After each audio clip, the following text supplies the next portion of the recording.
Hi there. This is just a reaction to what's going on right now. People seem to be so crazy and doon nagtitipon sa EDSA and they're trying to say that pagbigyan sila ng kanilang gagawin na magwala sila doon. Itong mga vloggers are just so feeling entitled and they're saying that okay yung sa mga pulis na nasaktan kagabi. Why? Dahil daw pinagbabawalan sila. People seem to be really annoying na hindi nalalaman. Yung sinasabi ko last time, kadamihan ng tao sa Pilipinas, about 80% of these voters ay bobo.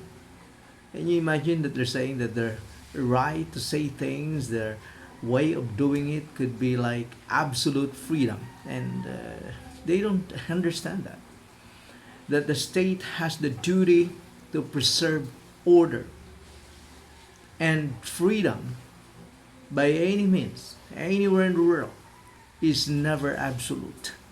Freedom is always restrained by law. Hindi pwedeng sabihin mo na free ka to do anything, to do whatever you want. No, it's not. Yeah. You're free to do anything so long as you are not hurting anyone. Ay, wala hindi naman sinaktan daw yung mga pulis. Well, it's not all that. You are hurting the interest of others. Hindi naman kami nakadidisturbo sa iba. Sa paningin mo lang. Sa paningin mo lang. I'd been to that particular place. That's actually near sa mga very sensitive na mga tao. Malapit yan dun sa mga mayayaman sa likod. Just sa likod niyan, nandito yung shrine and just a little bit across the road, and then you have those people are very sensitive. I have engaged with them many times during the negotiation of MRT4. So alam ko kung gaano ka-sensitive ang mga tao doon. And yet you're not mindful of that.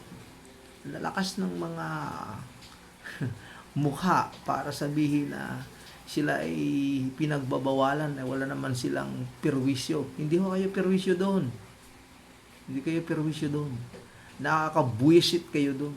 Kasi supposedly that place was a marker of one of the stupidity na nangyari dito sa Pilipinas that has altered the pace of the ongoing social development and relief of what has been going on for so long, that the oligarchs were in control of everything in the country.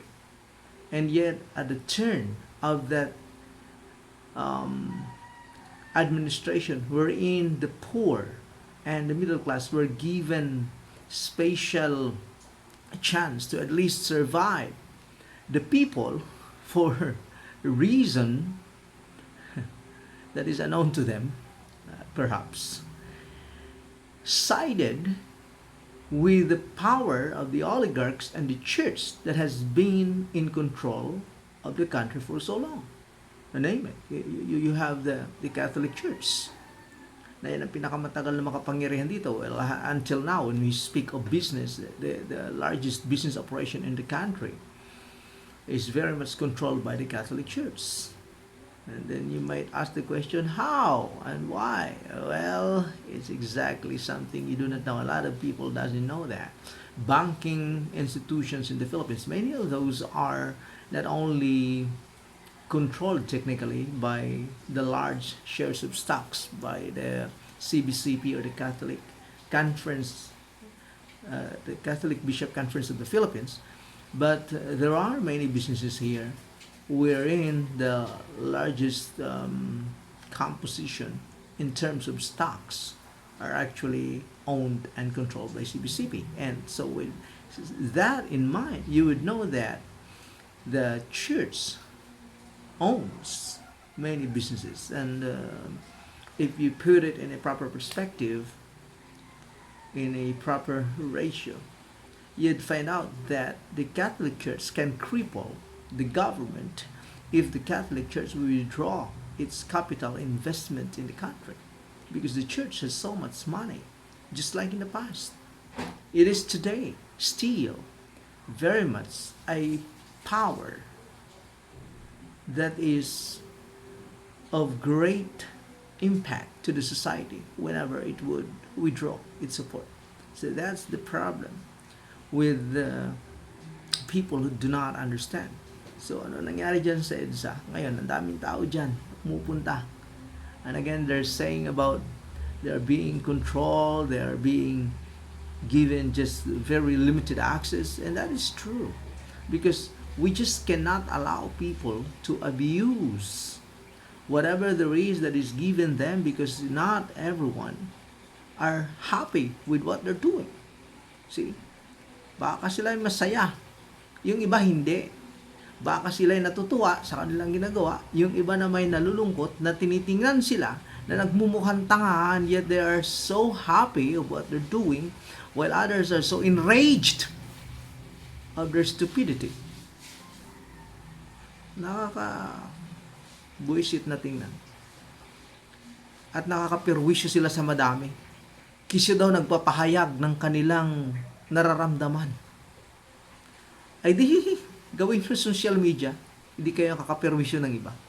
Pupunta kayo sa kalsada, disrupt the flow of traffic, become what? Become disturbance to the community. Ano sabihin nyo? Hindi kayo nakakapirwisyo. Pirwisyo kayo sa madaming tao if you go there. So what would happen to the Philippines if you go there? Pag pinalabas nyo ang inyong mga gustong sabihin, ano ngayon? Ano mangyayari? Would there be change in the society? Would there be change in your status? Would there be change in how things are happening right now? Yun ba ang masasabi niyong pagbabago, dala ng ginawa niyo na nandun kayo sa kalsada? Kayo ay magiging catalyst ng change? I don't think so. If you're thinking back then of the EDSA, it was the time when people are controlled by television. Not anymore. We know better. Only those who are uneducated doesn't know much better. Kaya kayo ang madaling mauto dahil kayo yung walang alam. Kayo din yung pasigaw-sigaw sa mga bagay na hindi nyo naman naiintindihan, at ang daming yung mga saloobin dahil hindi nyo maintindihan kung paano nangyayari mga bagay-bagay. Ang problema sa inyo, sa halip na kayo ay magtanong sa maayos, kayo ay galit at lagi kayong feeling entitled. Yan yung problema. So para sa amin na nakakaintindi, buwisit kayo sa lipunan. Para sa amin na nakakaintindi, perwisyo kayo sa local affairs.